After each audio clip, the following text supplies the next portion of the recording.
it's a big panel, so I'm going to not sort of mash everyone's job descriptions. I'm going to actually ask the panel if you can each introduce yourselves and actually tell us a little bit about what specifically you are looking at now in the energy transition.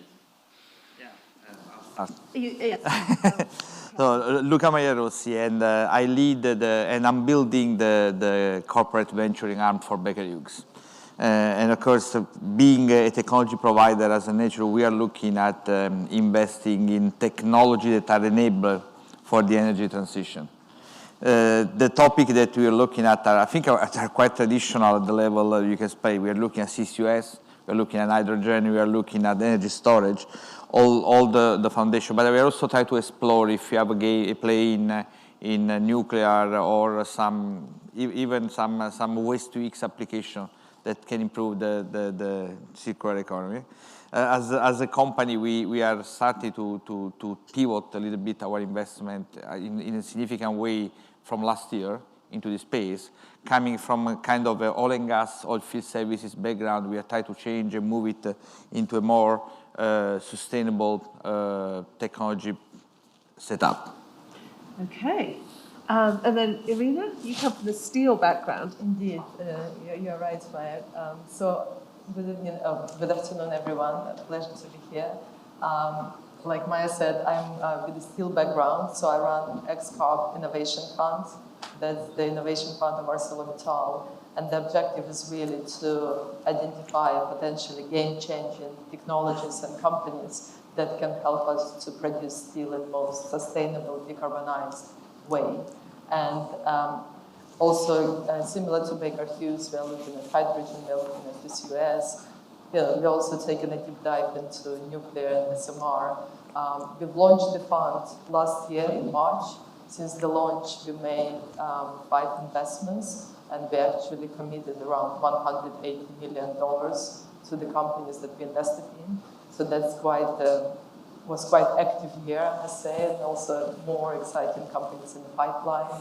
So again, it's a very challenging industry. Steel is what we call a hard-to-abate sector. So to decarbonize steelmaking is enormously ambitious. There are a number of routes we're pursuing, but I think what we launched as a fund is really quite crucial in building that sustainable value chain to produce steel in the most sustainable manner. Great to be here. Excellent. And Jonathan? Hi, everyone. My name is Jonathan Stone. I'm a principal at BP Ventures. So I guess BP Ventures have been around, I think, since 2006. In that time, we've invested close to $1 billion across the energy transition. I think when we first started investing, we were looking at clean tech 1.0. We then moved into sort of more carbon management areas, more strategically aligned to BP's focus. But now we are absolutely investing broadly across the energy transition. Similar to my fellow panel colleagues here, hydrogen, CCUS, renewables, mobility, being some of those core areas.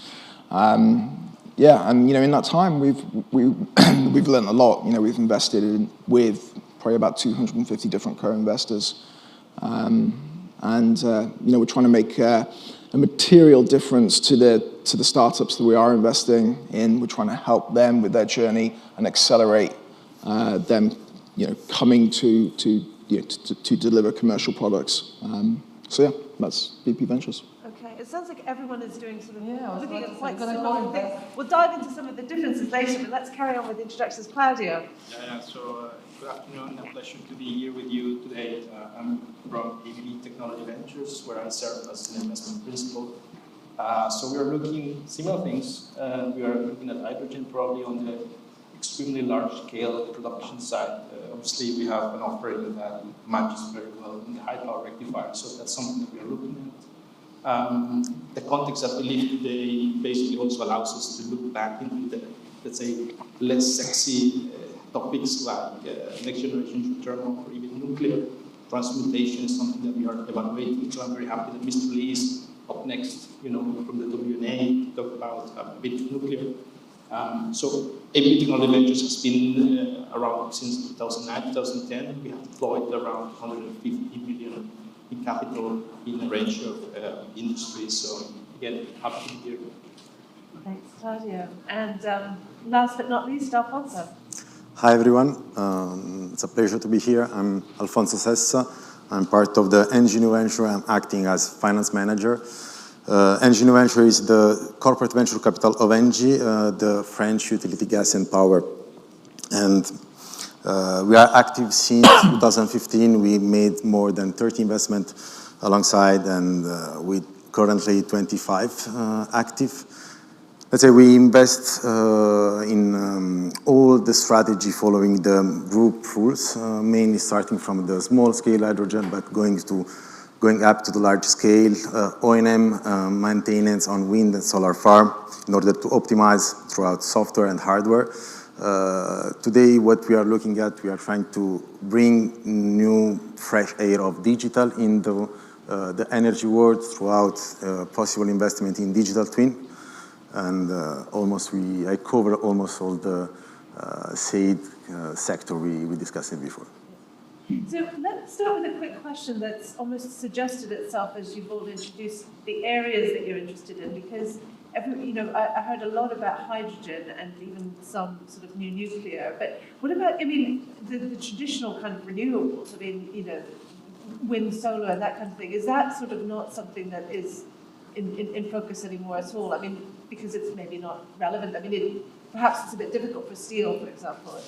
Is that just? Oh no, it's very much relevant. So I think when we speak about hydrogen, by the way, it's green hydrogen, so it has to be based on renewable energy. So you already imply that is, and no, absolutely. And for us, it's quite strategic, because what we announced is we want to become carbon neutral by 2050, and there is an intermediate objective of reducing our CO2 emissions by 35% in Europe by 2030, which actually 7.5 years from now. And by the way, a very ambitious target if you look at the fundamental production of steel.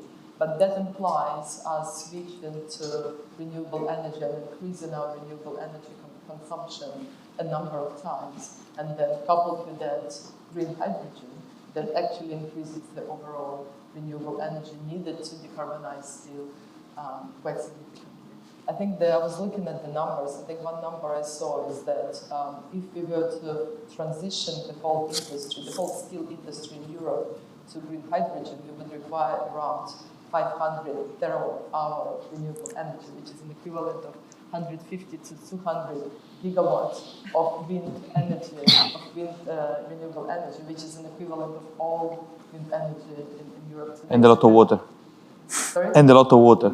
Exactly. So, just to give you perspective, it's a massive challenge, but to answer your question, it's not that renewable energy is out of the picture and the focus is different.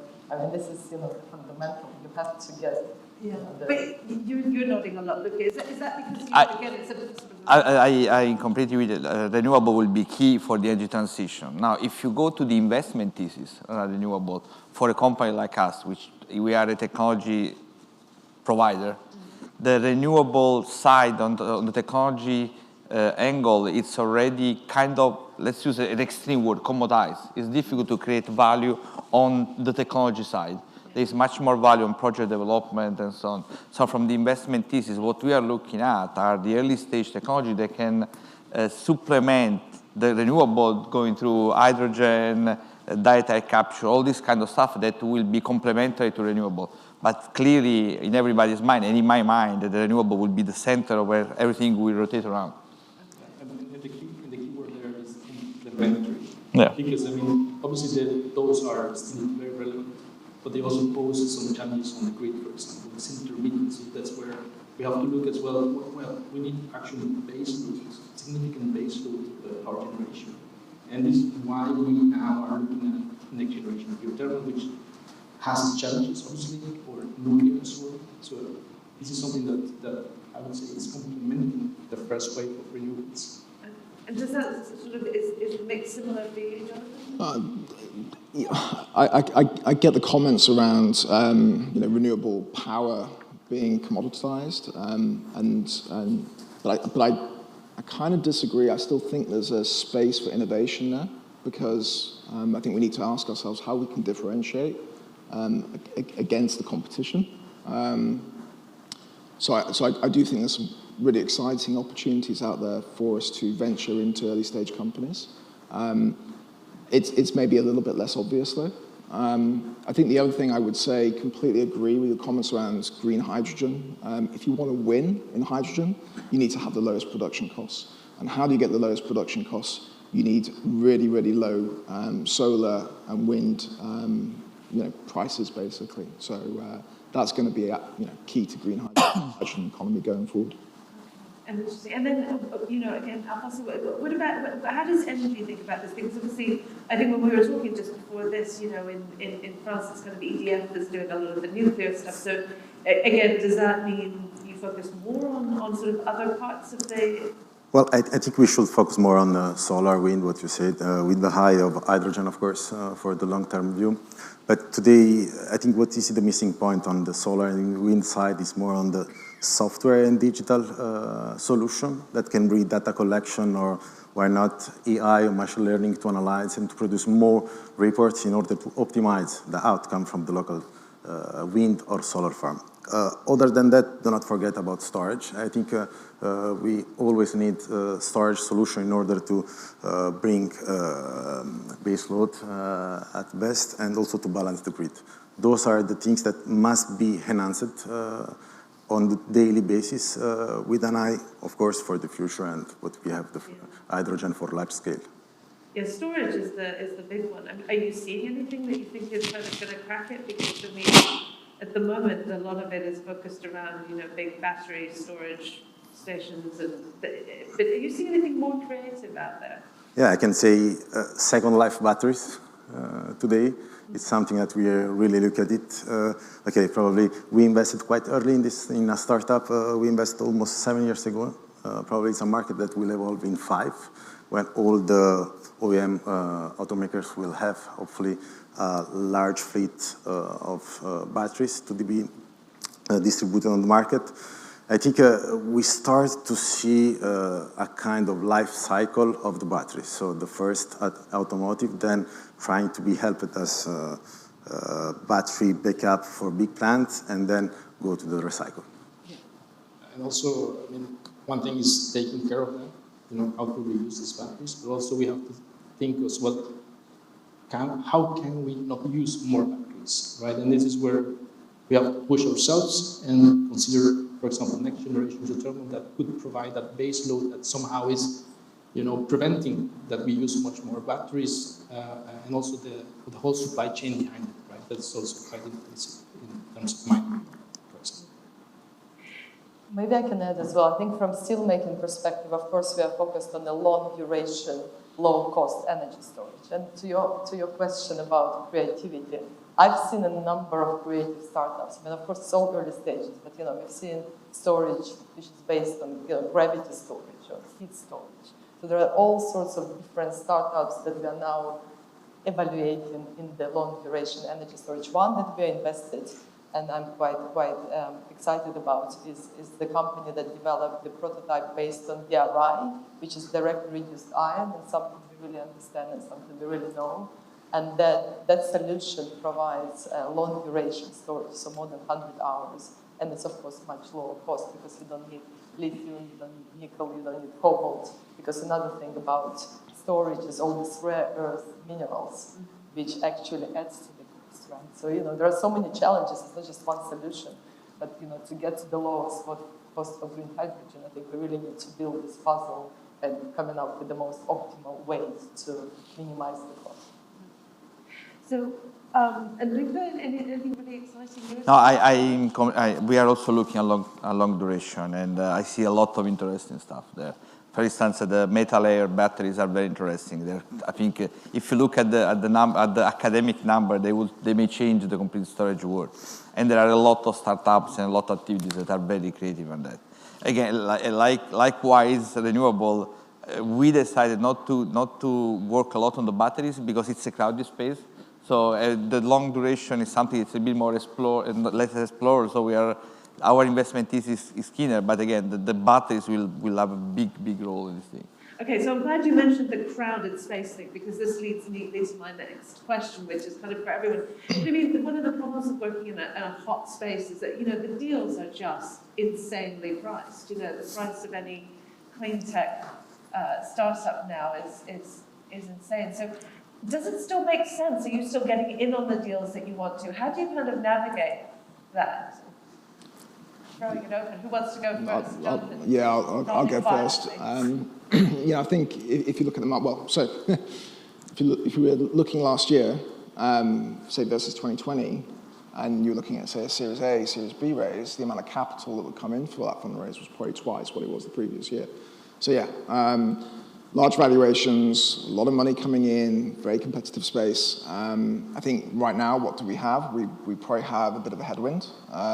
We're seeing the market, it's gone down maybe, 20, 30% since the start of the year. If you were to look at sort of a clean tech index, you would definitely see that. You see that with the NASDAQ. And I think, that's probably going to feed through into the VC space. But I think conversely to that, what I would say is still thematically, this is just an amazing space to be in. We need to build a completely new energy, infrastructure ecosystem, and therefore, I think the potential for us as investors, if we can get in with that early, exciting company, we can get those outsized returns. So I think it's great. I think the opportunity's there, and I think if we look at what we're trying to do in BP, so when we are coming to an investment decision, we have a hurdle rate of about 25% IRR, and we'll look at that on both. So it needs to work for us, right? So even if if a founder or a company wants a large valuation, it still needs to work for us. We need to satisfy ourselves with that. And I think we can also look at it from both a financial value, what return are we going to get on exit, but we can also look at the strategic value, and that's what will this technology, what will this company do to support BP? Whether that would be savings on a project, creating a new business, what returns can we get there, and then we can include that in our overall investment economics as well. So are you willing then to go up to slightly larger ticket sizes, or even much larger ticket sizes? I think the answer is it needs to meet our hurdle rates, and we've got a number of ways of assessing that. But in terms of the whole space, it's so exciting. Yeah. How's everybody else finding it? I think if you take out the outliers, the extreme, there is a space like Jonathan was saying, where the evaluation makes sense if associated with the potential, the strategic return, not only the financial return. So there is a space we are pretty much all industrial player. So we have the pure financial may be still challenging, but if you associate the return on the strategic side, the synergies, the commercial agreements, and so on, then you have a bigger spectrum of opportunity to invest. Of course, there are extremes that you will never look at, but there is a space where this added value, I think, helps moving on. So is that the same for everybody? Can you kind of justify the investments if you can look at all the strategic pieces? I think there are 2 points from my side, and I think with Jonathan, it's a long game, right? So I think if you look at how the economy needs to transform to get us to the sustainable, net zero economy, we're talking about trillions of investments. I mean, they will go somewhere. So, but of course, there might be some bubbles and bumps on the way. But then this is, I think, where CVC brings the strategic angle, and that's what Luca was saying. Like some of the investments or some of the technologies are going to be difficult for the VCs to really evaluate. I'll give you an example. For instance, some waste heat in the industrial process that you can capture and use it as a storage. I mean, you can't really assess it unless you are there, unless you really understand the industrial process. So I do hope that, first of all, it's a long game, and we need to take a long-term horizon. In the short term, there might be some headwinds in terms of, and high valuations. But then again, and from a strategic perspective, I do hope that we can find something which really works. Yeah, and the strategic angle allows corporates to bite a bit more, perhaps. That doesn't mean that we have to leave on the side some sort of discipline, right? To have to look at the fundamentals, look at the business plan, look at short-term execution. And I think on the positive side, that's what we have seen on entrepreneurs, that they are much more focused on, okay, like maybe we can give away these astronomical valuations, but what can you do for us from the corporate side to help us to achieve this short-term? Yeah. So. Well, honestly, on this aspect, I always try to see and to catch the positive side. So the higher valuation, let's say, attract probably the private equity market. So we can see the positive side that maybe more capital can flow to later stage of the startup, sorry, early stage of the startup. And basically at CVC level, it becomes really hard to justify the investment because sometimes we trying to get the board seat. Of course, with a higher valuation, we cannot get board seat. But having private equity coming to this kind of sector at early stage can simplify the management discussion. And then, I mean, just again, if some of those deals, you know, are becoming so extreme that you need to leave them, and what I'm hearing from sort of some of you like Luca, looking for kind of those niches that, you know, you can get into, still get into kind of early. I'm just wondering whether your strategy, almost as a CVC, has to evolve in the sense that, are you looking at earlier deals, or are you also collaborating more with other vehicles, like, you know, I don't know, an acceleration program that can kind of work hand in hand, so that you can still find those kind of areas that are not so crowded and not so extreme. I don't know, you're sort of nodding, Alfonso, saying. Yes, I was following this morning session about the venture clienting. That is quite interesting as a solution. Let's say at ENGIE Venture, we are trying also to shift our financial investment mindset to a more business developer mindset in order to really help the global business unit of ENGIE in order to create and accelerate pilot. So we are not defining the new methodology, but we are trying to build a new methodology within the department. That is throughout the pilot, throughout the startup and the global business unit with this, let's say, business development head. Anybody else doing kind of interesting, different? Coincidentally, I'm about to launch our Accelerator Day. So I think I was just looking at the draft press release. I think it should be coming out probably next week. And the reason we're doing this is what you said, Maija, because there are some niches, and you know, we get, of course, quite a deal flow and so many approaches. But then we realized, like, there are certain niches that we really want to focus at, such as, you know, gas transformation or gas reform. I mean, there are some traditional ones like green hydrogen and CCUS, but some more specific. So we want to launch the Accelerator Day and kind of establish or indicate those technology domains where we will invite interesting startups to submit their proposal. And is that because you want to learn a little bit about some of these areas that you haven't looked at before, or is it to find just different pipelines? I think it's to really benchmark what's out there and find best in class, you know, the best solution, because it's clear that, you know, this has to be part of the solution in the steel making. And it's, you know, there are a number of things that our R&D team is working on, but then I do believe that, you know, there are some early stage companies out there that's probably developing some solutions. So I'm quite keen to launch and see what we're going to see. Well, it is, I think, what makes investment in the climate technology world different from other kind of investment is, if you do an investment in a typical B2C company, right, you have a big risk on the market side. Is the product going to fly or not? When you do an investment on this kind of technology, you have two risks. You still have the complete market side, because we don't know if the policies will be there, if the regulation and so on. But you also have a much bigger technology risk. So, and to mitigate the two, your form of cooperation needs to go, needs to double up or triple up. So cooperating with accelerator, also academic accelerator universities is very important. We ourselves are establishing, actually my team will be called Accelerator when we'll find the best name after New Frontiers, because that's what we're going to do. At the same time, you need to cooperate on the market side with somebody. So having this kind of cooperation, the joint investment, the joint cooperation, development, I think it's even more critical because of the complexity of the multi-dimension of the risk that we're taking on.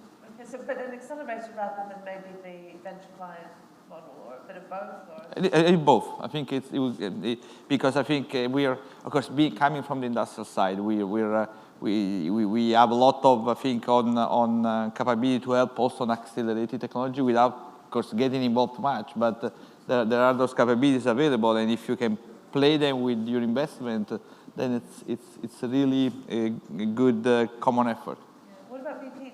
Do you have an accelerator program? So we have a sister incubation team that's more digitally focused, and that's taking, on the whole, entrepreneurs through, but we do also bring in external startups, companies, founders into that as well.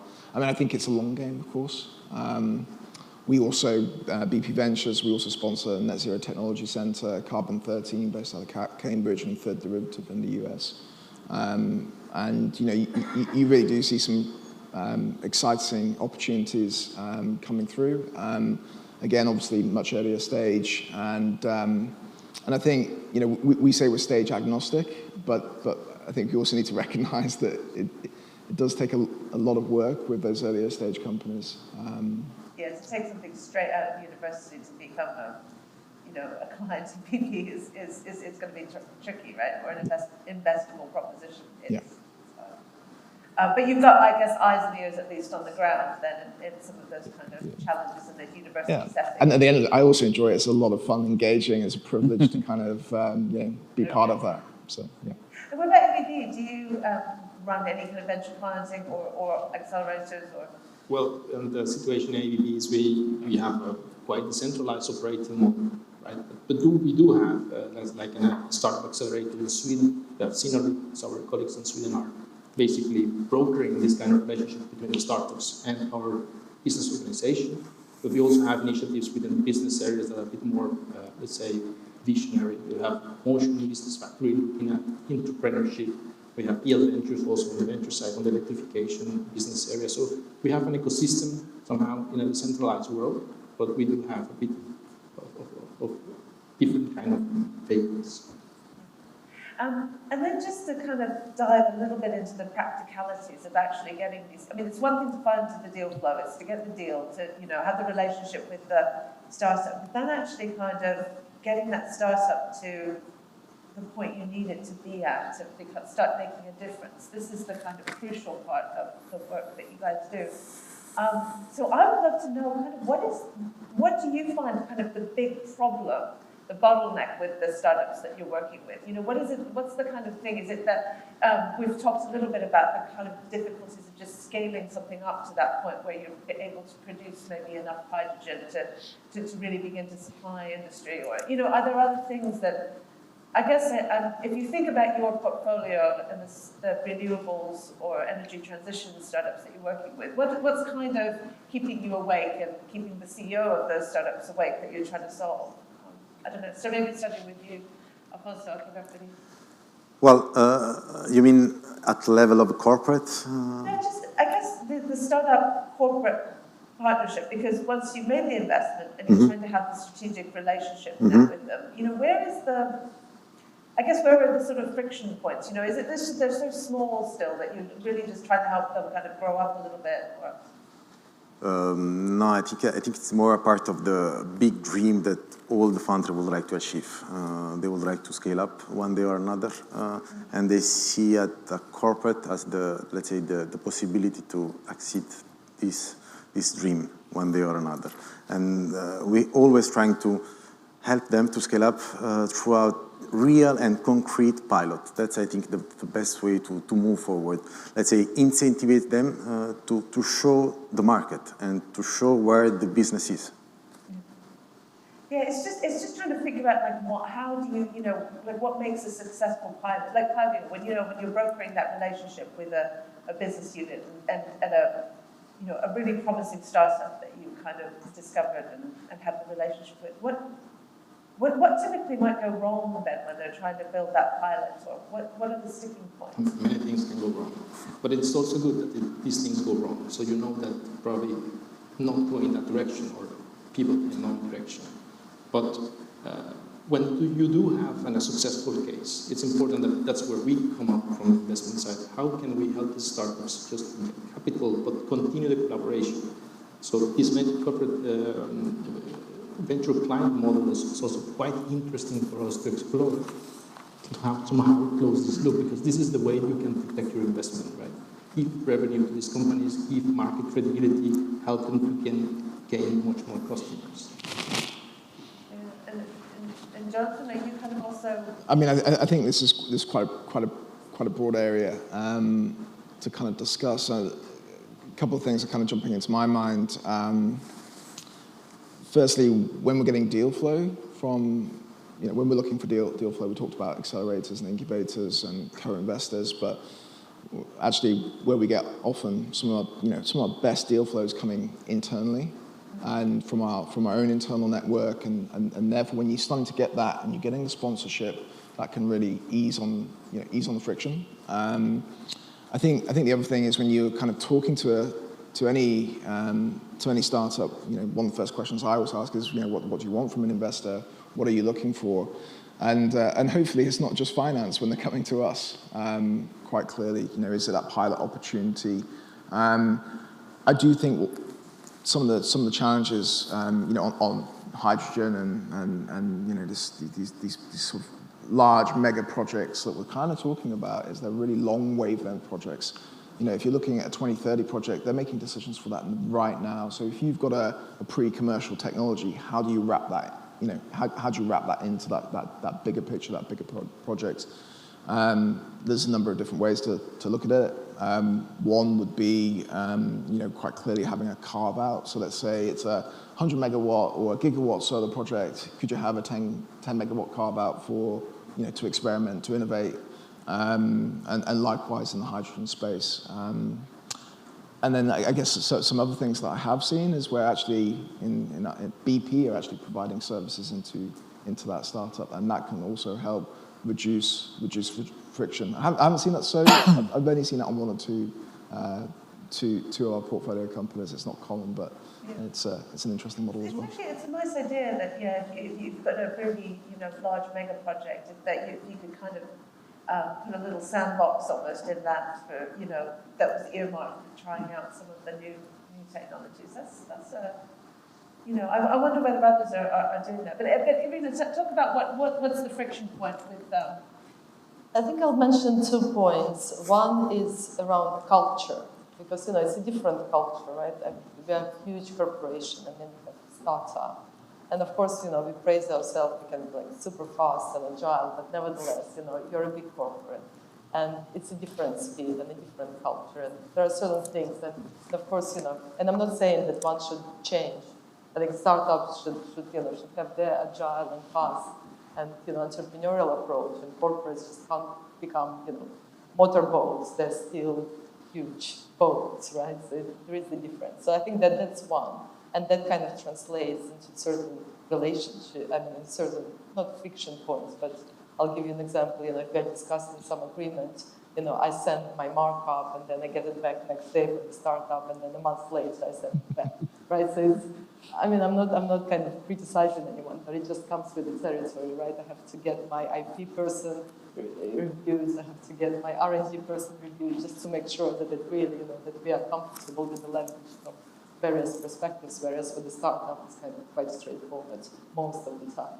And I think the second point, and I think it's the other side of Jonathan, what you were saying, quite often is kind of legacies and our team saying, well, we are developing superior stuff, but then it's difficult for them then to really accept that something new might come, and they can feel threatened.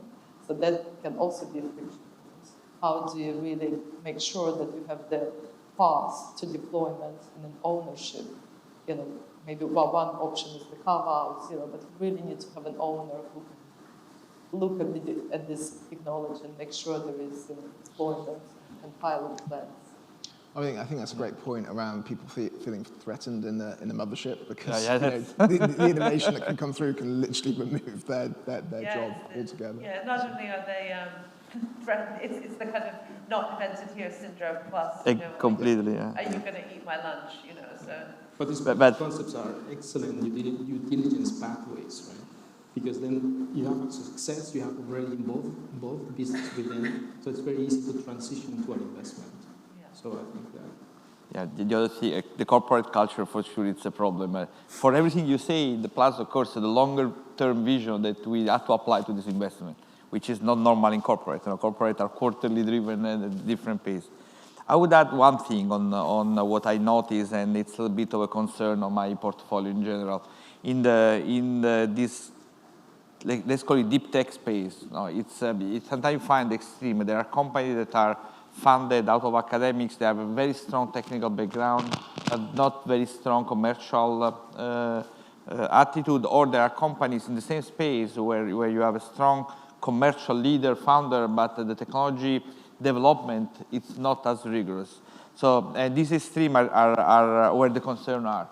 And I think this is where maybe a corporate, even if it's lower, and I got same IP and same ready guys than you, but it can help to compensate. So when you see a gap on commercial acumen, you can work a little bit there. When you see a gap on rigor on technical development, you can help a little bit there. Yeah, a little bit what Jonathan was saying about kind of helping to provide some services almost to. Exactly.